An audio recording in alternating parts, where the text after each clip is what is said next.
કચ્છના રણ ઉત્સવ વિશે ખૂબ સાંભળ્યું હતું અને કચ્છમાં પ્રાય વર્ષમાં એક કથા માટે તો આવવાનું થતું હોય છે, પણ આ રણ ઉત્સવની અંદર પહેલીવાર અહીંયા આવવાનું થયું અને જ્યારે અહીંયા આવ્યા છીએ તો પછી સાથે સાથે અમે જ્યાં જઈએ ત્યાં સત્સંગ તો જોડાયેલો હોય જ, એટલે ભગવદ્ ગીતાના માધ્યમથી આ 3 દિવસની આ શિબિરનો ભાવ પણ કર્યો છે.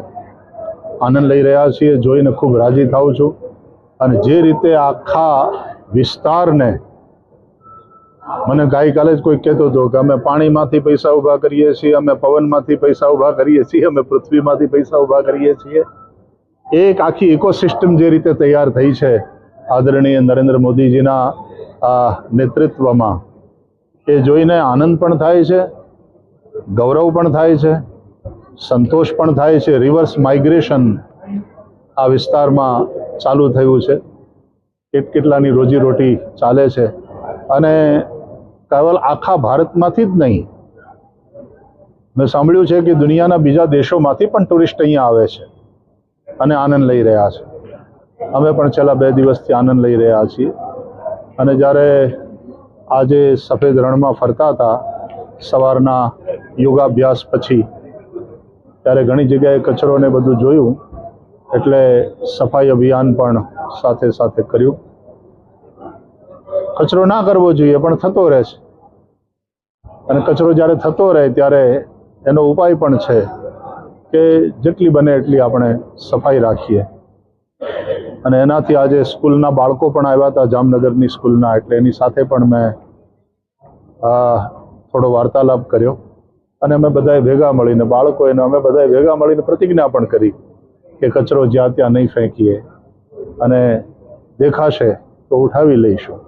સ્વચ્છતા પ્રત્યે આપણી જાતને સમર્પિત અને કમિટમેન્ટ સાથે આપણા પોલીસ કર્મીઓ અને આપણા BSFના જવાનો અથવા તો રાષ્ટ્રની રક્ષામાં નિયુક્ત આપણા સૈનિકો, હું સામાન્ય રીતે સીમાવર્તી પ્રાંતોમાં જ્યાં પણ કથા માટે જવાનું થાય ત્યાં લગભગ જવાનોને મળવા જાઉં છું. જ્યારે કચ્છમાં બાજુ આવ્યો છું ત્યારે પણ હું જવાનોને મળ્યો છું, એની સાથે એક સાંજ વિતાવી છે.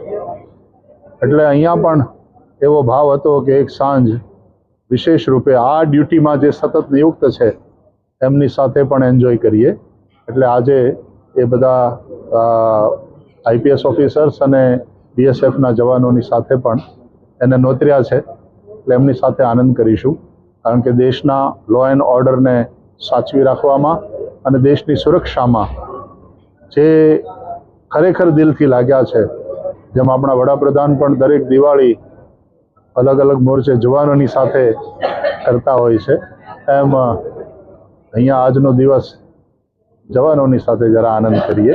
એટલા પ્રવચનમાં મેં કહ્યું કે કુરુક્ષેત્ર જ્યાં ગીતા ગવાણી એ પણ રણ છે. રણ એટલે યુદ્ધનું મેદાન,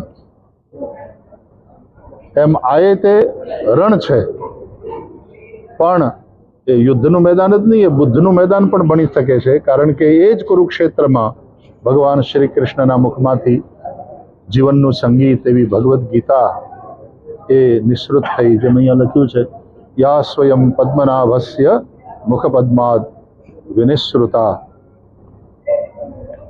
પૂરા જીવન એક રણ है, પૂરા જીવન એક સંગ્રામ है, અને એ આપણો સંઘર્ષ કરતા કરતા, આપણી લડાઈ લડતા લડતા આપણે એને ઉત્સવની જેમ લેવાની છે. એનાથી હારવાનું નથી, એનાથી ભાગવાનું નથી, અને વિજિગીષુ વૃત્તિ સાથે આપણે આપણી લડાઈ લડતા રહેવાની છે.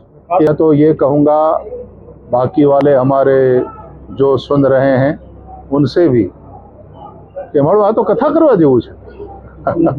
એવી સરસ મજાની જગ્યા છે. ગઈકાલે હું પૂછતો હતો બધાને, તો આ પેલામાં અને આજુબાજુના બધા થઈને મને કે લગભગ 5000 લોકો રહી શકે એટલી તો સગવડ ઊભી થઈ છે અહીંયા.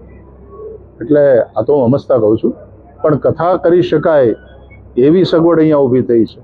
એટલે સમય કાઢીને બધા આવે તો ઉત્સવનો ઉત્સવ થાય અને સાથે સાથે અહીંયા સત્સંગ પણ થઈ શકે એવું છે. અમે 3 દિવસની શિબિર કરી આ વખતે, એમ કોઈક દિવસ કોઈક 7 દિવસની કથા પણ કરે, અને એના દ્વારા પાછા લોકલ લોકોને રોજગાર મળે, એના બધાનો સરખી રીતે ધંધો વ્યવસાય ચાલે, લોકોને આનંદ આવે. અને આવા શાંત વાતાવરણમાં ગઈકાલે કહ્યું હતું કે આ સફેદ ચાંદનીમાં જેમ ભગવાનને રાસલીલા કરી એમાં સફેદ રણમાંય તે અહીંયા બેસીને તે મેં તો ગઈકાલે ગોપી ગીતનું ગાયન કર્યું જ રાતના સમયે સફેદ રણમાં બેસીને મારી ગાયત્રી જપી.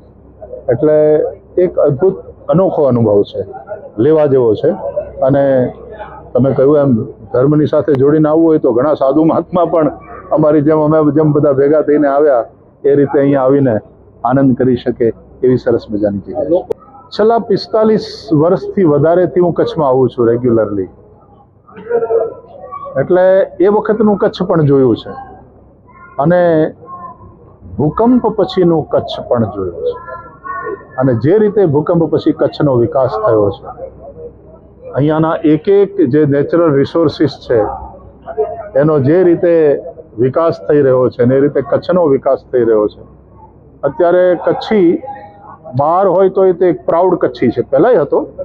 કચ્છીઓની વતન પરસ્તીને હું હંમેશા બિરદાવું છું કે ભારતને કોઈ પણ ખૂણે હોય અથવા તો વિશ્વના કોઈ બીજા દેશમાં જઈને વસ્યો હોય પણ એની વતન પરસ્તી ગજબની હોય છે. કચ્છી ભલે ગમે ત્યાં રહેતો હોય, કચ્છના હૃદયમાં રહેતું હોય છે. અને એમાં દરેક વિકાસના આ બધા પ્રકલ્પોને જોતા જોતા આ રણ ઉત્સવને જોઈને પણ ખૂબ આનંદ થાય છે. वास्तव में मुझो कछड़ो बारे मास. કચ્છની ધરતી એ સૂરની ધરતી છે, સ્વરની ધરતી છે, ખમીરની ધરતી છે. એમાંય કચ્છનું રણ, સફેદ રણ, આદરણીય ભારત વર્ષના યશસ્વી વડાપ્રધાન શ્રી મોદી સાહેબના વિઝનથી આ દુનિયાભરના માણસો, આખી દુનિયામાંથી માણસો સફેદ રણ જોવા માટે આવે છે, ધોરડોમાં આવે છે. કચ્છની આખી તાસીર એવી જુદી છે, એટલા પ્રેમાળ માણસો છે અહીંના કે એકવાર ધોરડોમાં આવે, એકવાર સફેદ રણમાં આવે, કે કચ્છની ધરતીમાં આવે અને બીજી વાર આવવું પડે. એટલો બધો પ્રેમ કચ્છની ધરતી તરફથી મળતો હોય છે. ગુજરાત ટુરિઝમનું આ સફેદ રણમાં ભવ્યાતિ ભવ્ય આયોજન, એમાં વિશ્વવંદની સંત પૂજ્ય ભાઈ શ્રી રમેશભાઈ ઓઝા એમને 3 દિવસની શિબિર અને રાત્રે ભક્તિ સંગીતનો કાર્યક્રમમાં આવી એક અનહદ નાદ અહીંયા સાંભળવા મળે છે. ખૂબ ભક્તિભાવનું વાતાવરણ મળ્યું. શિબિરમાં ભાઈ શ્રીના મુખે ગીતાજીના સૂત્રો, વચનો સાંભળવાનો અવસર મળ્યો અને કચ્છની ધરતીમાં આવવાનો અવસર વારંવાર મળતો રહે એવી ભગવતીની પ્રાર્થના.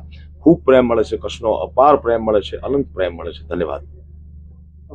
3 દિવસની શિબિર પૂજ્ય ભાઈશ્રી દ્વારા અમને બધાને માર્ગદર્શન આપવામાં આવ્યું કે 3 દિવસની ગીતા ઉપરની શિબિર, સ્પિરિચ્યુઅલ શિબિર અને પ્રશ્નોત્તરી સાથે આપણે આયોજન કરીએ.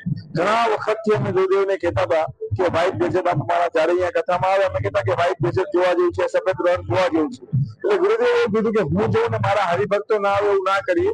એ હરિભક્તો સાથેની એક શિબિરનું આયોજન આપણે ટેન્ટ સિટી રણ ઉત્સવમાં ગોઠવ્યું અને એમને અમને 16, 17, 18 તારીખ આપી.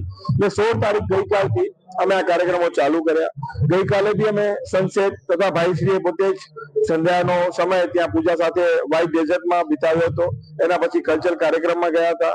આજે વહેલી સવારે અમે લોકો સફાઈ અભિયાનમાં, યોગામાં તથા અલગ અલગ ભાગમાં અમે જોડાઈ અને સરસ રીતે અમે સફાઈ કરી. જ્યારે સફાઈ અભિયાનનું અમે આયોજન ગોઠવ્યું ત્યારે ઘણા બધા લોકો કીધું તો આખું સફાઈ છે જ, તમે સફાઈમાં શું કરશો? પણ સવારે જે ઘણા બધા આપણા ટુરિસ્ટ ભાઈઓ આવે છે, એ કચરો, બોટલો, પાણીની પેકિંગ જાય છે અને સંદેશ આપવા માટે ભાઈશ્રીએ અલગ અલગ જગ્યા ઉપર જઈને અમે સફાઈનું આયોજન કર્યું અને સફાઈ અભિયાન અમે સંપૂર્ણ કર્યું.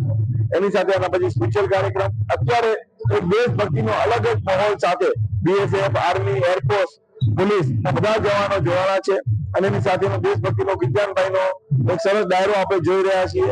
એનું આયોજન છે. આવતીકાલે પાછી જ પ્રશ્નોત્તરી છે અને પછી ભાઈશ્રીને અમે રોડ ટુ હેવન લઈ જવાના છીએ અને ત્યાંથી સ્મૃતિવન જે એક અલગ જ મ્યુઝિયમ બન્યું છે ત્યાં બી ભાઈશ્રી જે આપણા ભૂકંપમાં 2001માં જયારે ભૂકંપ આવ્યો ને જે આપણા લોકો શ્રદ્ધાંજલિ આપવા માટે ગુરુદેવ ત્યાં બી જવાના છે. એની સાથે અમે આ 3 દિવસનું આયોજન સંપૂર્ણ કરશું.